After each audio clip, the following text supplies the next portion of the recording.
विश्व के सारे लोग करे जो साथ में मिलकर प्रार्थना, सबका मंगल होगा तब, सबका मंगल होगा तब, बढ़ेगी विश्व की चेतना।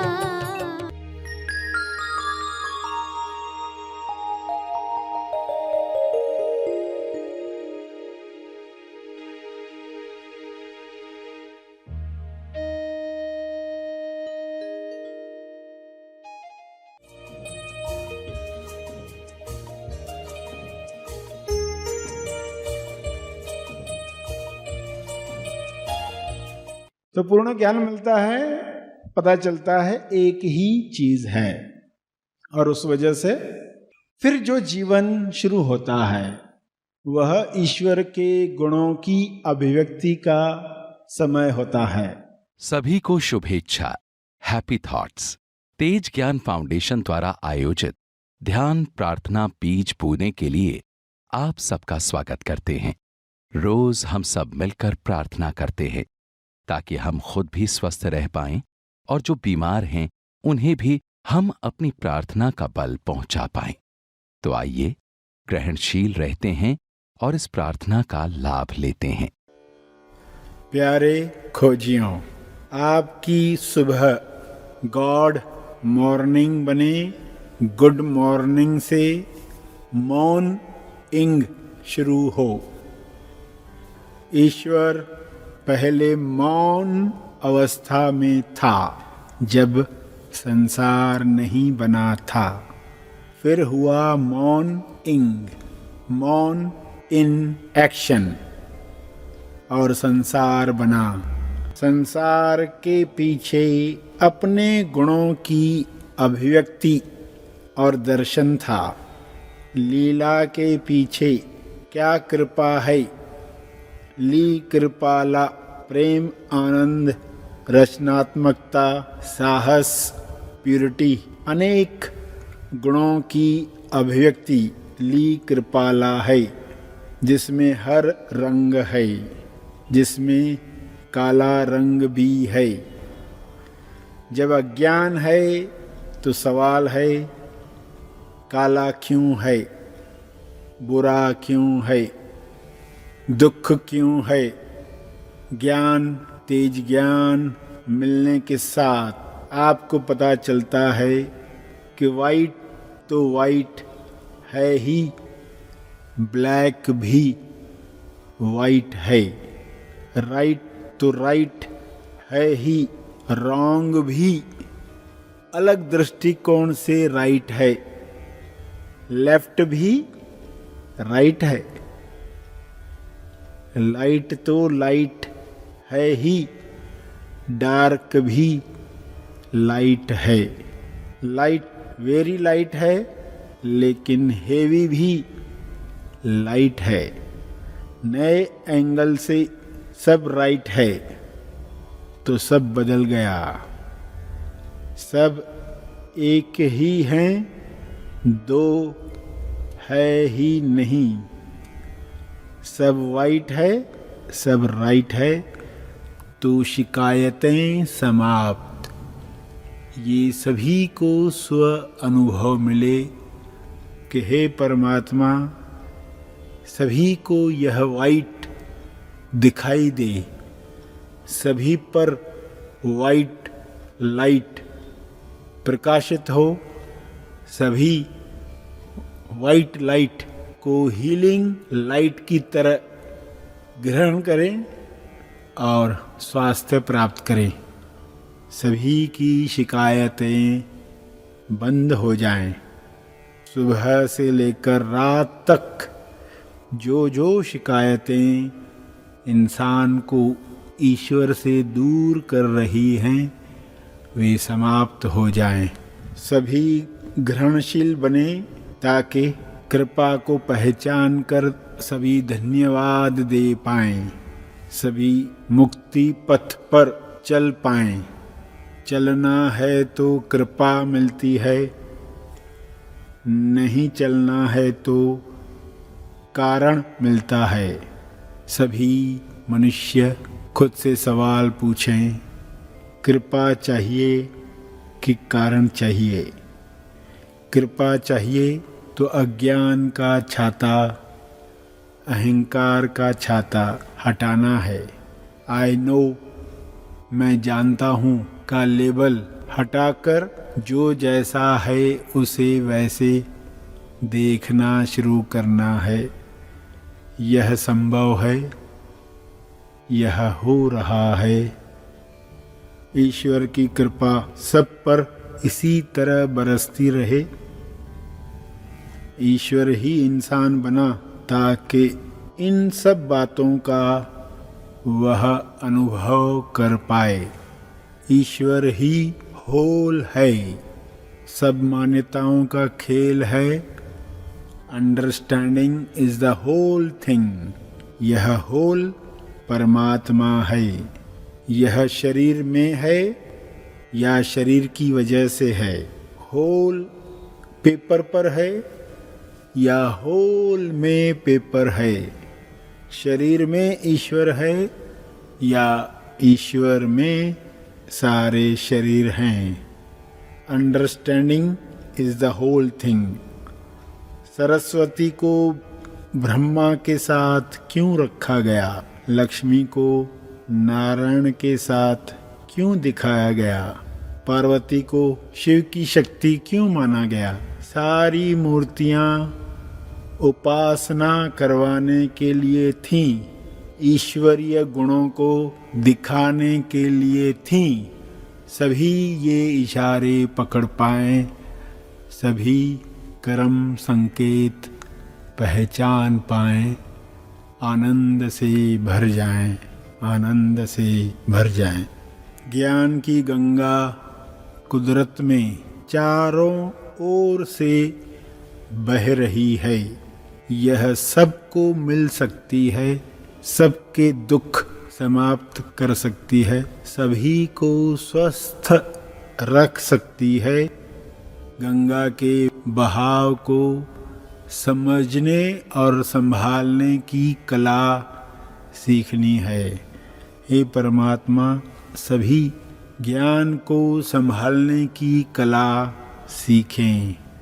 अहंकारी बनकर अपना अमंगल न कर लें, ताकि ज्ञान से वे सभी चिंताओं से मुक्त हो जाएं, संतुष्टि प्राप्त करें। ज्ञान की गंगा को संभालना अध्यात्म सिखाता है। अध्यात्म सिखाता है कि जो भी देखो इशारा समझो। बीमारी आई है, इशारा है। इसे कर्म संकेत समझकर व्यायाम शुरू करो, प्राणायाम शुरू करो, खाने पीने पर ध्यान देना शुरू करो, दिमाग में जाने वाले विचारों की डाइट बदलो, सूक्ष्म भाव पहचान कर हैप्पी हैट में रहना शुरू करो, अपने सूक्ष्म देह की डाइट भी बदलो। सबको अज्ञान से मुक्ति मिले। अज्ञान में पहला जन्म होता है हर मनुष्य का, दूसरा जन्म होता है अज्ञान के खोल से बाहर आकर, तब खुलते हैं सारे राज, वरना इंसान रहता है नाराज। जो होता है नाराज वह कभी नहीं जानता है राज। जिसे राज का पता, इस राज का पता नहीं चलता, वह नाराज रहता है। इसलिए इस राज को जानने के लिए हर घंटे स्वयं से पूछें, मैं कौन हूँ? हु एम आई? यह आदत हर मनुष्य राइट सवाल पूछकर स्वयं को माया से बाहर ले आए, तब मुक्ति मिलना संभव है।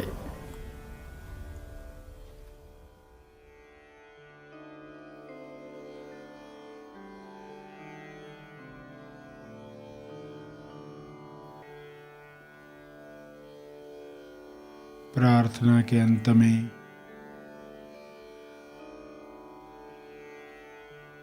अपने तप का बल, अर्जित बल लोक कल्याण के लिए समर्पित करेंगे।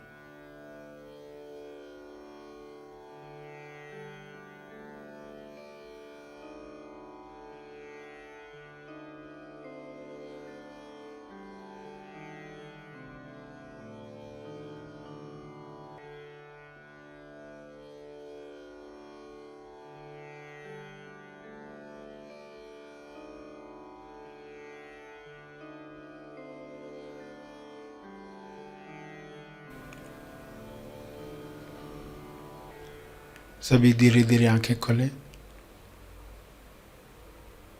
आइए सब ग्रहणशील होते हैं एक चेतना संदेश सुनने के लिए।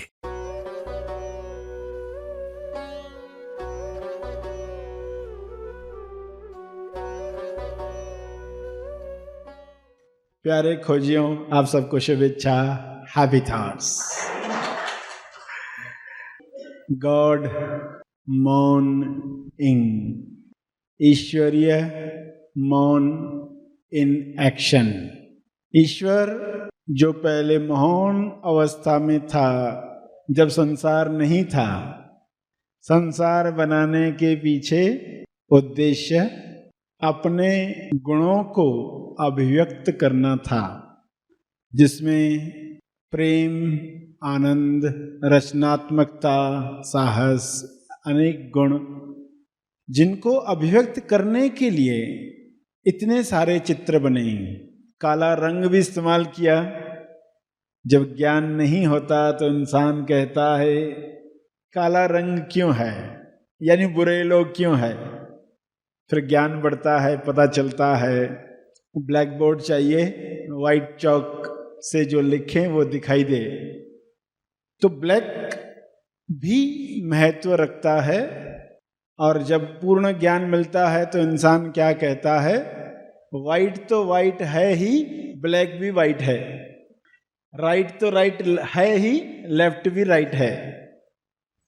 तो सब बदल गया। कितना अनलॉजिकल लगता है कि सब एक ही है, दो है ही नहीं।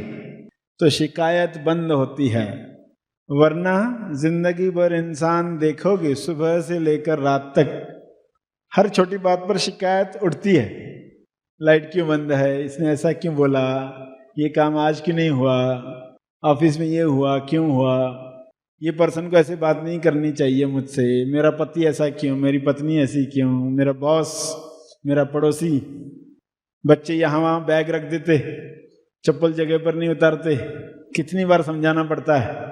शिकायत शिकायत शिकायत चलती रहती है।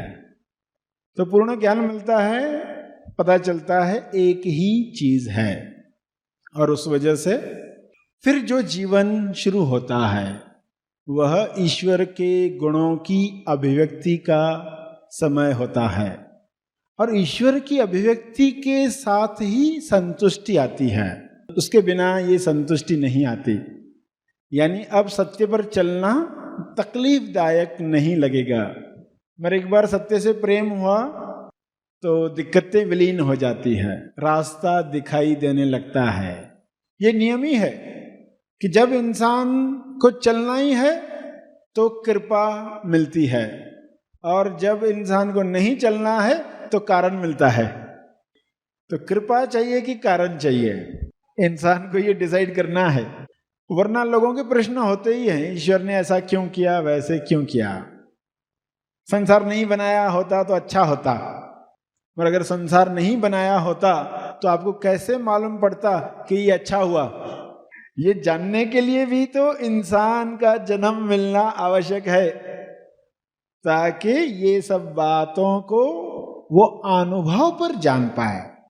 जैसे चित्रकार के अंदर सभी चित्र भरे हुए हैं, मगर उसने एक भी चित्र बनाया नहीं, उसको कैसे लगेगा? कहेगा मैं सब जानता तो हूं, मगर मैंने अभी चित्र नहीं बनाया, चित्र बनाऊं तो मैं जानूं। हालांकि सब अंदर है, तो ईश्वर के अंदर सब है, मगर उसकी अभिव्यक्ति नहीं होती जब तक, तब तक अधूरापन लगता है। शिव को शक्ति की आवश्यकता क्यों पड़ी? शिव को पार्वती की आवश्यकता क्यों पड़ी? विष्णु के साथ लक्ष्मी को क्यों बिठाया गया? सरस्वती ब्रह्मा के साथ क्यों है? सभी इशारे हैं। लोग जब इशारे भूल जाते हैं तो मूर्तियों में अटक जाते हैं। शिव का तीसरा नेत्र देखकर आपको किस समझ की आंख की याद आती है? हेलीकॉप्टर के दृष्टिकोण की याद आती है। तीसरी आंख से देखो। दो आंखों ने तो माया दिखाई, तीसरी आंख से देखो तो जीवन में जो भी देख रहे हो वो इशारा अपनी तरफ होता है।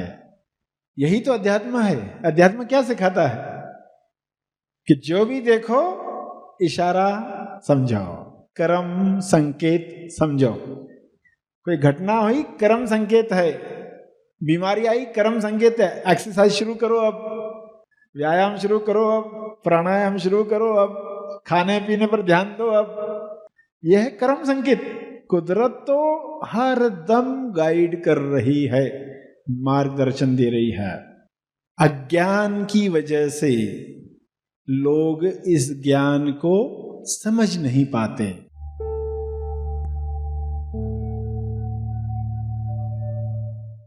प्रार्थना और मार्गदर्शन का सभी ने लाभ लिया। आइए यहीं पर समाप्त करते हैं।